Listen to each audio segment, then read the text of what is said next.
Public Affairs very much thanks Residco, our sole corporate underwriter, for helping to make the production of this show possible. And I will code what I really want to say to Donald Trump. It's 2 words. It begins with F and it ends with U. So I hope you like that clip of Lori Lightfoot. It's a little strange. I don't know. Maze Jackson, our guest from WBGX, 1570 AM radio, every morning, Monday through Friday, 6 to 9 drive.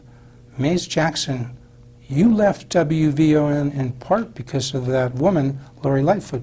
What's she talking about there? I think when we look at that clip, I think we are seeing Mayor Lori Lightfoot speaking in code to President Trump, giving him essentially a coded bird. I think what we are also seeing is the devolving of politics in Illinois as well as across the country.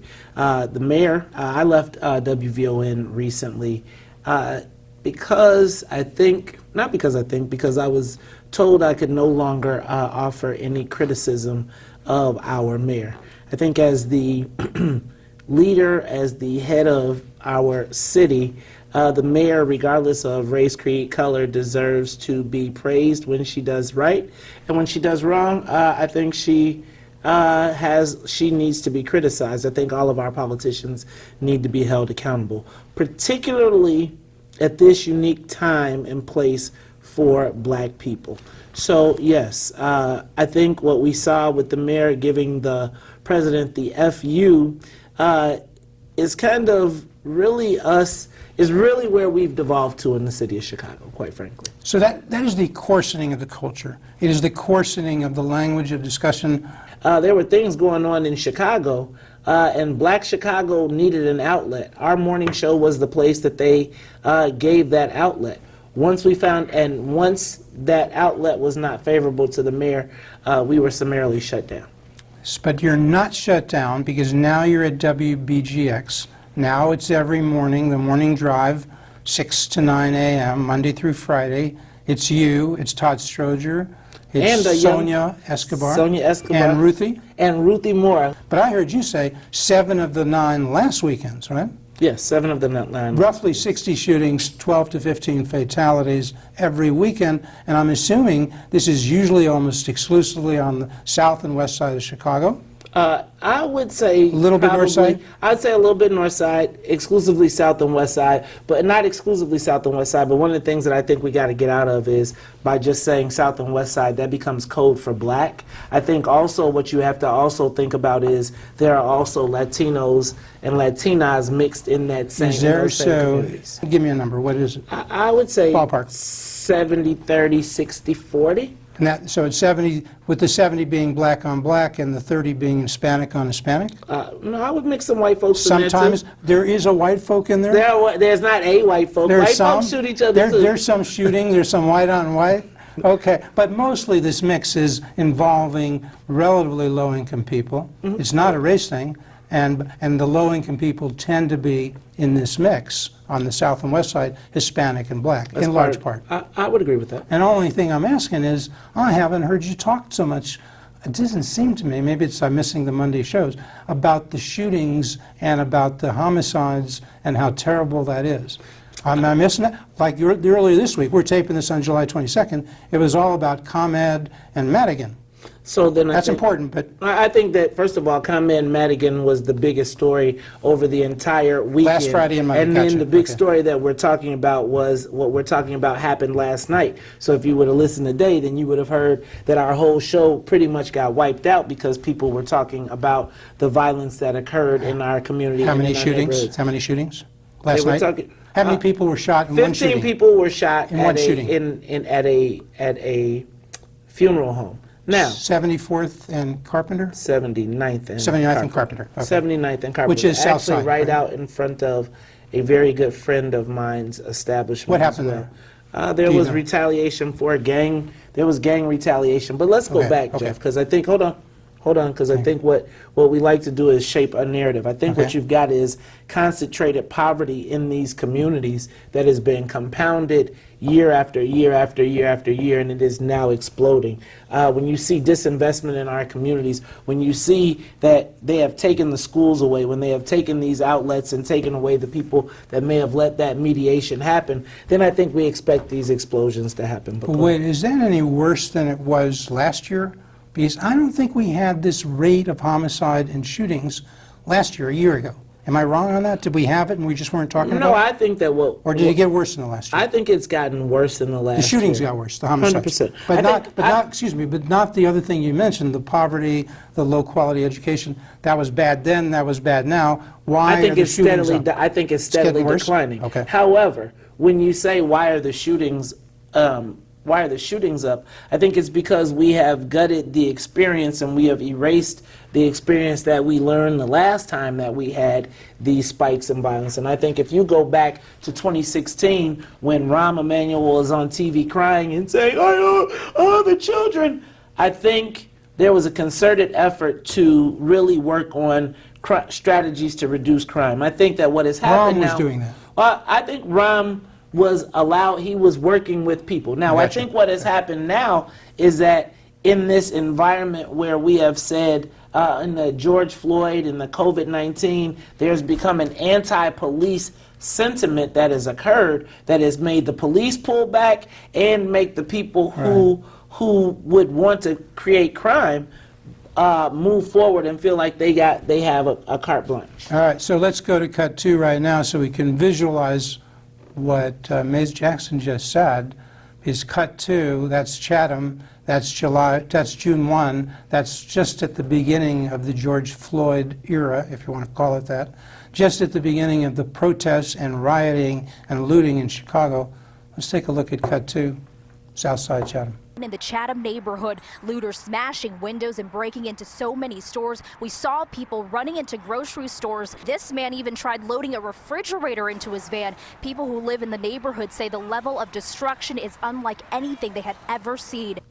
So, Maze, you saw that looting. Basically, there were no police. First of all, I call it an uprising, but go ahead. Okay, it's not a looting, it's an uprising. But people are going in certain portions of the city, Wentworth and 54th, which is South Side, right? Madison and State, which was downtown. That was the Loop, right? Absolutely. The Gold Coast, if you want to call it that. Streeterville, who knows what, the nice part of town. Lincoln Park, Okay. Old Town, go ahead. But, okay, we saw it in downtown. We didn't see that much, I don't think, in Lincoln Park. We saw a little bit in Nile, suburbs, but we saw more, I think, on the south side, west side. But what we saw, to the detriment of black people, I think, people going in and out of stores and looting, causing massive damage for small gain, and no police. We have 13,000 police. Did the police, were they told to stand down? Because even if you say 3 shifts, 4,000 people, cops on each shift, shouldn't we have had some police saying, no, we don't, you know what, we don't want to go in there and take things because there won't be a pharmacy for the people who live to go to. There won't be a store for the people to go to. You are harming the folks who are looting, the insurrection, as you put it. You're harming the people. Go ahead. Am I right on that? Not necessarily. I think, first of all, well, let's back up. Okay. I think the first thing is that the police were giving an order to stand down. I think the why They were. Who gave that order? According to the document that I saw a police commander shared a note to all of his members saying that unless people were harming themselves, that they were not to interfere with them. David Brown gave that order? And I saw it from a commander. A commander, okay. To the people in his district. Okay. I think what you saw when you went downtown initially was we've seen these protests before. I think what you saw was inexperience, or the people who had experience dealing with the looting, or excuse me, not the looting, but the uprising that happened downtown, were pulled out. So the city lost control of downtown. They then put all of their resources into trying to protect downtown. They raised the bridges, and when they raised the bridges and protected downtown, they forced everybody out of downtown, and they forced them to go out into the south side. Now, everybody recognized that there were no police, and those people who were forced out of downtown were forced back into the neighborhoods. Now, once they realized that the police were no longer defending any of the downtown, and they definitely weren't defending the neighborhoods, then you saw outbreaks break out in the neighborhoods. Now, I want to be very clear. I want to be very, very, very clear. I don't think that every pharmacy, let me back up. I think that there were distinct groups that were out there participating. I think, one, there were legitimate protesters who were protesting for George Floyd. Two, I think there were, for lack of a better word, Antifa type people who came out who were ready to go to war with the police. And then I think there are the third group of people who took advantage.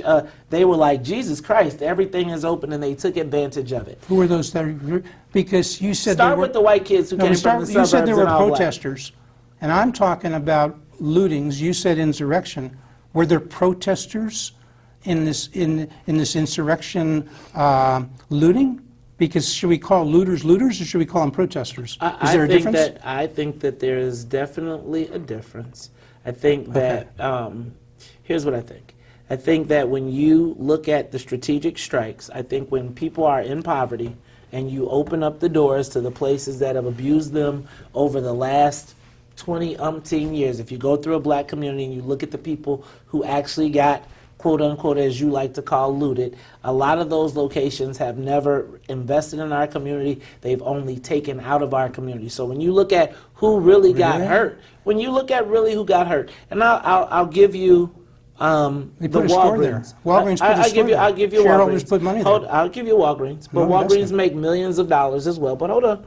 When you look at the Arab Corner store that's in our They neighborhood, make more in Northbrook, I think. The rate of return's higher in Northbrook than in the store. and I'm going to say just like this. Walgreens participates, Walgreens makes millions of dollars off of the black community. But I think Walgreens was, what happened with the Walgreens is unfortunate. But I think when you look at, I don't think that our neighborhoods just burned. Hold on, many independent stores. Okay. I think a lot of those independent stores are stores owned by people that come to our neighborhoods with the express intent of overcharging, taking advantage, and then taking those resources out of their community. So is it justified? Are you saying it's justified? You're saying this is okay for the reasons you've just said? No, or is it just by way of explanation? No, I'm suggesting that you have to understand the But make a moral mentality of judgment. people. You're a moral guy. My job is not to judge morally beyond my kids, right? Okay. I would say All right, I fair don't enough. think that we Okay. should rob, or I don't think people should be. I don't believe in taking things that you didn't earn, but I'm also say a lot of the people that in our neighborhoods have taken. What about away from Kim our Foxx? neighborhoods. Hey, let me just Love jump Kim right ahead. Foxx. Take the broad picture, but go right to the small picture, and then you can go backward. Because people say systemic racism. People say Black Lives Matter. Certainly Black Lives Matter. I don't know anybody who says Black Lives Matter. There may be some. But Black Lives Matter, does it mean, and you'll get time to answer it, so let me just go on for a bit. Does Black Lives Matter mean you got to buy into the organization as opposed to those three words? You got to buy into socialism. You got to buy into anti-Christianity. Is that what Black Lives Matter stands for as an organization? That's number one, okay? That's number one. Black Lives Matter, are we talking about that, okay? But number two, I mean, you know, you just hit this thing about these people, Walgreens, other independents, but they were just putting stuff in, but taking more out of the neighborhood than they were putting in. That's what I heard. And I said, is it justified? And I don't think Walgreens would be the best one. I think it was unfortunate what happened You to could Walgreens. say But go another ahead. chain. I'll just say a chain of some type. Go ahead. And it seems to me, as an outsider, and I'm an outsider, I'm listening and getting educated each morning, okay, by 1570 AM radio, but it takes a while. But as an outsider, it seems like a lot of good people, mostly black, were hurt by this because some of these folks were providing jobs, some of these folks were providing hard-to-get things, whether it's pharmaceuticals or food and other things. And a lot of this is not going to be insured, and even if it is, That's why we saw the and burning. even if it is, businesses don't come back easily. We still know Some of us remember the riots of the 1960s and still know there's stores boarded up 50 years later. So I don't hear much of that discussion, I don't think, on your radio show. I think you got to tune in more. Go ahead, because we talk a little bit about Black Lives Matter and what it means. Talk a little bit about this issue of disinvestment caused by people looting and rioting. That's not the cause of disinvestment, but let me go backwards. So first of all, Well, hold on, let's go. ahead. Let's start. Okay. Let's start. Okay. I'll let you Okay. talk. Okay. The first thing is when we talk about Black Lives Matter are three words that really no black person can deny. Black Lives Matter. It's like to fight it, to say against it is crazy. Stipulate. We However, all agree with that. Okay. However, we Go to the also movement now. Go to recognize the that movement. there is a organization Yeah. What do they stand that for? is built around a lot of things that black folks, traditional black folks, don't necessarily agree with. I would argue that Black Lives Matter as a three-word statement had died down in the black community when we went on the website and saw there was an actual organization and what that organization stood for, which is why you see so many derivatives of lives that black people matter, and they've changed the words around because nobody wants to not nobody, a tremendous amount of us do not want to be affiliated with things that are associated with the organization. Black Lives Matter has really been populated by young white kids in the suburbs who are now taking this as an advantage to get out, to tear up, to destroy. And quite frankly, my concern is that our young people aren't able to make the distinction. So when we see what happened at a place like Christopher Columbus statue, we see black kids who went out to protest, legitimately go be part of a peaceful protest, and then we see these guys start popping up umbrellas and going to war with show the police. People. We're going to show people the visual. I'm just interrupting, and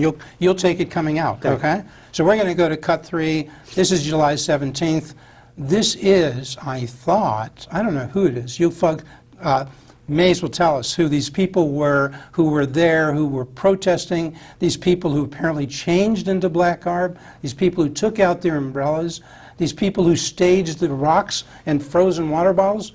Like, nobody noticed this? None of the good guys? The mostly peaceful protests?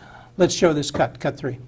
So within the group, there are people pushing carts and holding bags that had the items to be thrown at police. So they had multiple restocking of items to throw at the police, weapons basically. But that's not the priority for most black people, I'll just be honest with you. Right. Nobody is really worried about the Christopher Columbus statue, and we got the living embodiment of racism, systemic racism, and Mike Madigan living a living testament. Now, what I would tell you is that group of people, that group of protesters that changed and did what they did, they came to operate under the guise of those peaceful protesters. If you're out in a protest and all of a sudden the people you're with change in the clothes, and who are you supposed to go to and report? The protesters didn't know. No, I don't think the protesters knew, because I think when the bottles in I don't think you would have seen, if they knew, they wouldn't have gotten beaten up and bloodied and jumped into the mix. I think the people who were protesters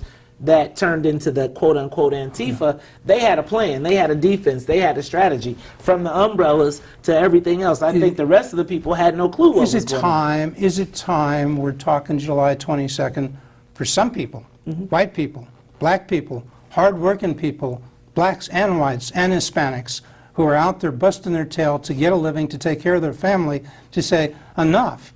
George Floyd was terrible. Rashard Brooks was terrible, but this ain't helping anybody.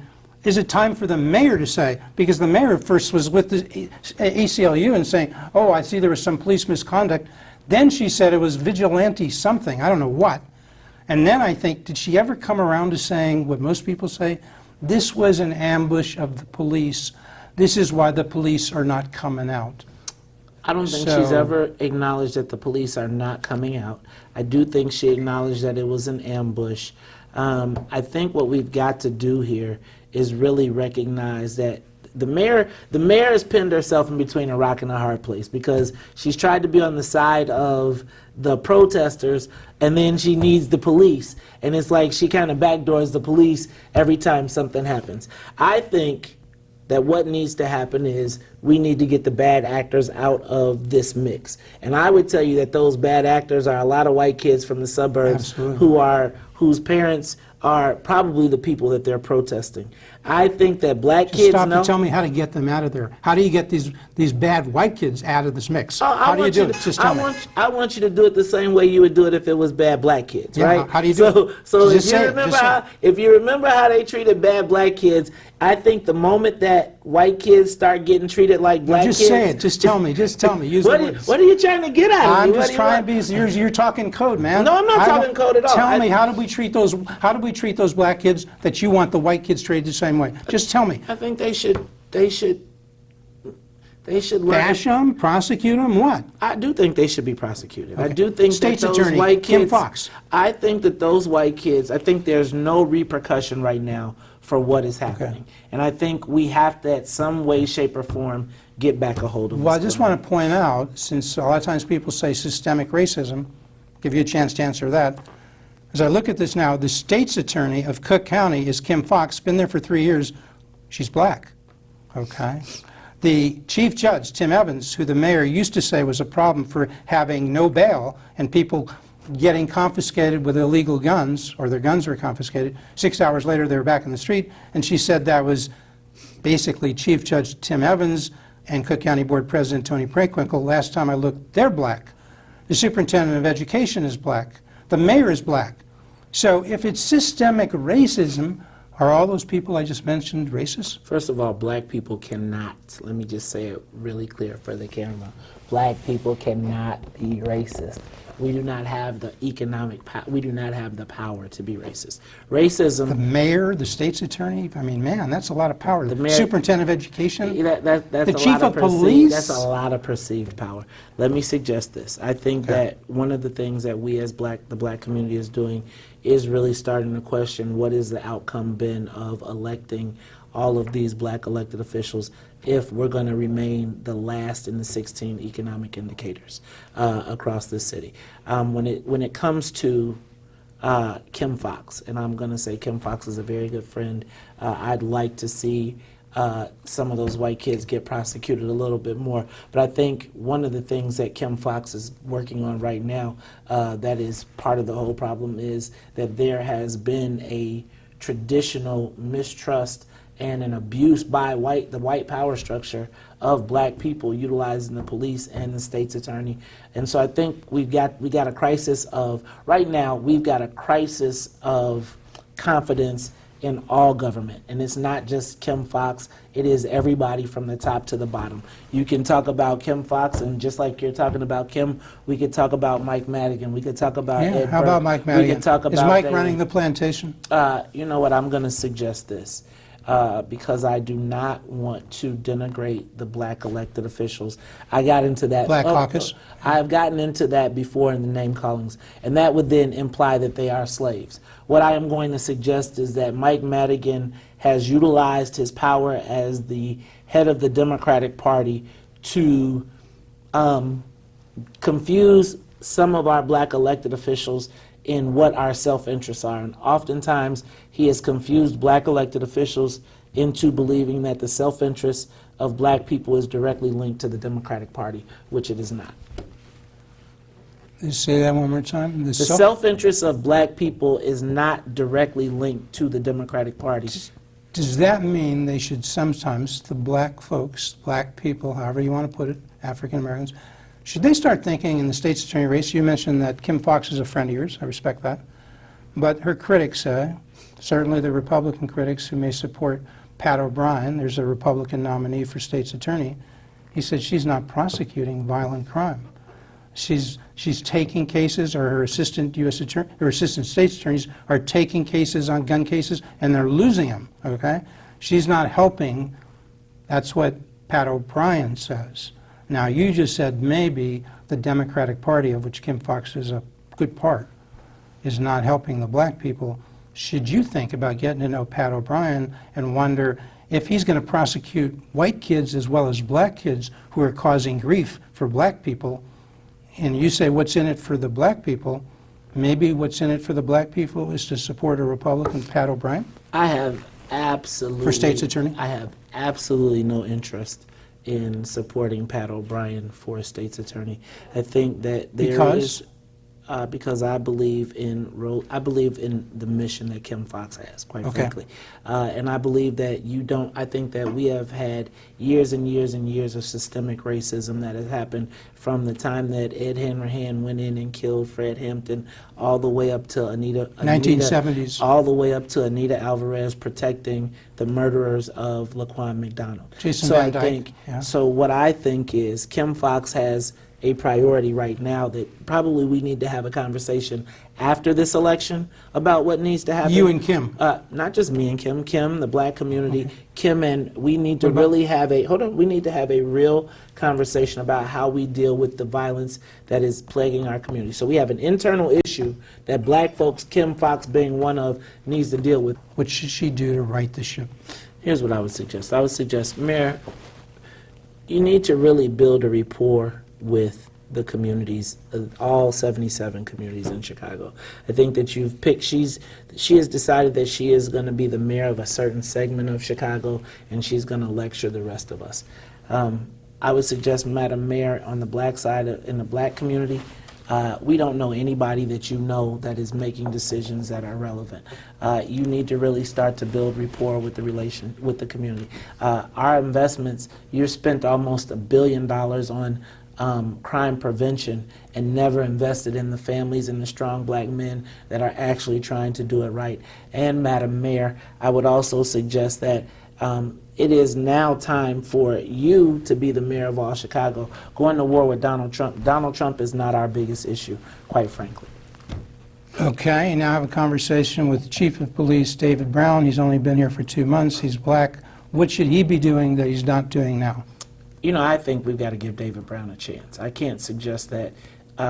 First of all, we got to ask the mayor to take her hands off of him and let him be the chief of police, right? I've talked to a lot of rank and file members. They don't really have a problem. They're like, the man's hands are tied. Let him get here and let him figure it out. Chicago is not Dallas. And I think there's a tremendous learning curve that he's got to overcome. Did somebody tell you said a commander, you saw something from a commander telling the police to stand down. Unless there was violence against somebody, let them go, let them loot. Yep. Who gave that order to that commander? Was it the chief of the police? Was it the mayor? Was it the governor? Who gave that order? So, Jeff, what I would be wrong to do is to make up an answer for you. What's right? your best guess? My best guess is that commander was given that from up top. Whoever up top is top brass, and I'm not going to suggest. Chief of police, mayor. I'm not going to put put the words in my mouth. Okay. What I'm going to suggest is I have a copy of a memo from the area commander that says to the people to stand down. It was forwarded to me by a police officer who said such. I'm told 20 years ago, Paul Vallis, I think, might have conceded 30 to 40% at best of the black and Hispanic kids were reading at grade level. 20 years later, it's probably worse. Maybe if charter schools, vouchers, something providing competition, maybe those traditional schools would do better. If not, black people, Hispanic people, low income, have some of the same kind of choice that wealthy people in the suburbs, whites, have. What's your answer on the choice issue, and then what else would you tell the superintendent of education? So let me start with the school choice issue. I believe that children learn in different ways, and I am for parents having the option to make the best decision for their children. So that's where I stand on school choice. Parents make the best. You're Right. for, give them options and let the parents decide. Let the parents decide. So you're for and school let the choice. money, and let the money follow the children. I'm okay with that. You're good. I am for that. Right? Is that a really significant thing to allow blacks to start moving up because if they become better readers, they're better educated, they can get jobs, they can go to college, they can do all the things that they should have been allowed to do starting 1865. Boy, Jeff, I'm going to tell you, some of my viewers are going to be looking for you in a minute. I would love to see black educators along the lines of Marva Collins be able to access those funds and educate our children, because we are the only people that send our children to the enemy to be educated. Okay. YouTube, Facebook, LinkedIn as well. All right. And we got to have Ms. Jackson back because we just scratched the surface. Man, we're going to I'm going to have to come back. Jeff, you know, man, we might have to duke it out, man. You got it. All right. And you come back.